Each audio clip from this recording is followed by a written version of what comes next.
Well, good morning. How's everyone doing in YouTube land and all over the world? We are experiencing some winter weather here in Canada. You know, in BC here on Vancouver Island, we don't get a lot of snow. We used to years ago, but in the past few years, you get 1 or 2 dumps a year, and it's pretty much gone the next day.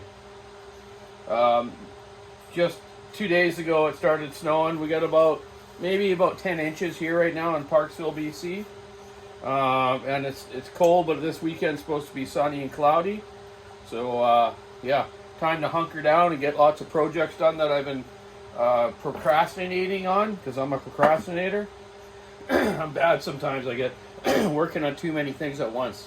You know, my dad always said, slow down, finish one thing, get on to the next. So I got Owen Harsgaard, probably didn't say that right again, 066 here. I'm finishing it off today. I got a nice work port job to it. This 066 is in lovely shape, and he'll have a nice saw once he gets it back. So I've done a mild port job on it that I do on 066s, and a little bit of a muffler model. Just show you that after I slip this cylinder on here. So hope everyone's having a good week. You know, big Super Bowl coming up this weekend. Everyone's getting ready for that. I usually watch the Super Bowl, but I don't really watch much other football. I don't have time for it. You know, I don't want to sit around for hours at home, you know, where I can be out doing something cool. We were supposed to go-kart racing this weekend. I have a new engine for my kart and another new kart, actually. You know, I told you a while ago I had a new one, but I even got a newer one now. So I'm going to sell the other one now so I can get someone else into it. Obviously, it's from the snow and the cold. Like, where else in Canada can you go-kart racing in February? Amazing. You know, like, we got away with it the last couple seasons.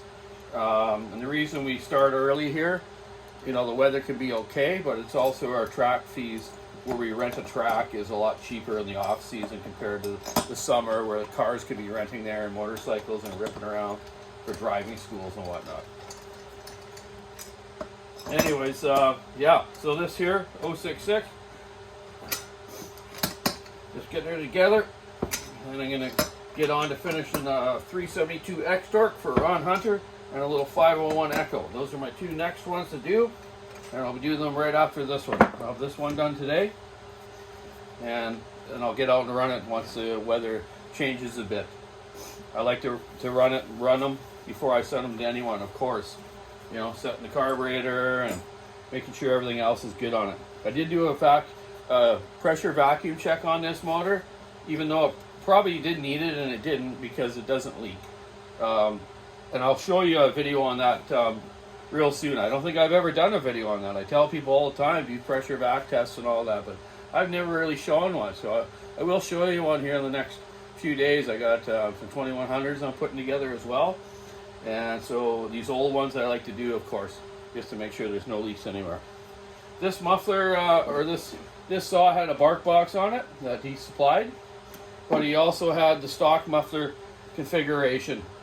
So on this side, on a 066, if you cut a bit of this out, when you're on the side falling with it, it blows straight in your face, which isn't very nice. So I put a nice custom pipe on this, and it's got plenty of clearance where it goes on. It'll shoot down the exhaust towards the chain and the bar, which is nice, not directly onto the tree. If you are building any exhaust pipes on any saws, try to direct your pipes down towards the chain, or this side one here. If you put one on that side, direct it down that way. Not straight on the tree or down below or up like that, just kind of an angle down.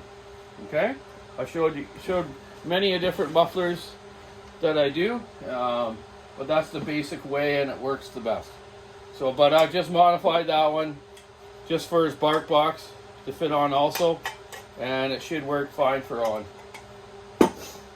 I've got a few different things I wanted to show. I've been writing stuff down lately as I think about things, you know, like what videos to make, you know. So I got some coming up that hopefully will interest everyone, okay? I'm just rechecking the cylinder because I got talking and sometimes you forget something, right? I know the circlip's in though. Just use my great circlip tool. I think I showed you this before, but you can get these circlip tools for any size Stihl, and you can even use them on Huskies if you got the type without the ear that you're trying to get the circlip in, right? These are, you know, I can do it by hand. I've done it hundreds and hundreds of times, but these tools just make it fast and easy, and you know it's in there good. Nothing worse than a circlip coming out and damaging your good engine, right? So anyways, that's what I'm up to today. I'm just gonna finish this saw off. Then I'm gonna get into the X-Torque. I've talked many times about X-Torque 372s versus regular 372s. Probably seen some of my videos lately on that. How to change them over, what you need to change over, and whatnot. I've also checked all the fuel system out on this saw, obviously. You know, even though it's in like new condition, you still want to check that out, you know. Carburetor, fuel system is the lung of the engine. And think about it, man. That's what controls everything, and that's what's going to keep your saw in good shape. Sharp chains, adjusted carburetor properly, good mix and good gas is the way to go. You notice I just put these collars on here, you know, the outer ring, the inner ring. Some guys, you know, got to watch when you're rebuilding stuff that all this goes in the right sequence, right? So just check everything over. Like I've checked the fuel line already over on this, the inside and the small one, pulse line, carb boot, did the pressure back test. All that stuff you need to do on older used saws. Obviously I like working on new saws, you all know that. But you know what? There's lots out there that are still good, that can be rebuilt or reconditioned.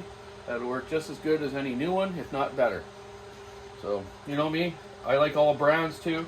You know, Stihl's made some fabulous models. This has been one of the best models ever built for logging on the West Coast, guaranteed. I got some buddies of mine that still have these in their garages and still fall with them on occasion. They're not full-time fallers anymore, but they still have them from their falling days. They got like, I don't know, 10 years on them, and they're still going. Amazing. Just a well-built saw. The only thing you ever usually went on these is the odd clutch spring. You know, clutch keepers, but this thing, like I say, it's cherry. There's no wear on this clutch or nothing. So we're just going to get the exhaust on here, and then handlebars, starter. I'm going to plug the decomp on the top the customer wanted, so that's not a problem. I'll put a plug in there, and you can buy those plugs and the little grommet to go on top of the cover to cover the hole up, so the hot air doesn't blow up on you. So, it's a good way to do it. Some guy, I just not a fan of the decomps in the head. They work fine, but you got to be watching them after a long use. They can get broken or get bent or wore, and where do they go? They go directly into your engine when they break. Not where the side ones like on Huskies, that can't happen, right? So a lot of those I leave in, of course, because you never have an issue with failing on those. Anyways, I just thought I'd talk a little bit about that today, what I'm up to, and got my dyno upstairs. I'm going to bring down here tomorrow. My buddy Steve's going to help me bring it down here, and I'm going to take all the rigging off it that I use for running saws and put it aside for a little bit, and start running some Briggs kart engines on them, some L206 motors, and try to get a little business helping some of my go-kart racing friends out for that, and teaching them how to service their own stuff as well. So anyways, keep your sandwich, stick in the ice, rubber in the road. Be careful shoveling snow out there, it's hard on your back. I know mine's sore from doing it yesterday from the daycare and stuff, but gotta be done. Spread some salt around, it's all good. Have a great day and a great week, and we'll catch y'all later on a couple videos I'm going to do tonight. See you later. Bye now.